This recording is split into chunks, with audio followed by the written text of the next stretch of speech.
Anda menyaksikan Kompas Update, Saudara, bersama saya, Elgin Fridianto. Ledakan yang disertai kobaran api terjadi di area stasiun pengisian bahan bakar umum SPBU Undip, Semarang.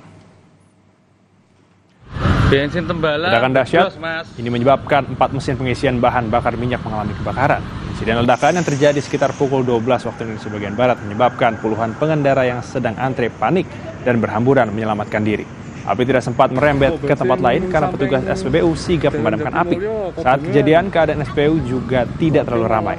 Pada Rabu petang, stasiun pengisian bahan bakar umum di kota Semarang yang terbakar masih terpasang pita garis polisi. Penyelidikan masih dilakukan untuk mengetahui penyebab terjadinya letusan pada Rabu siang. Bensin Tembalang bledos, Mas.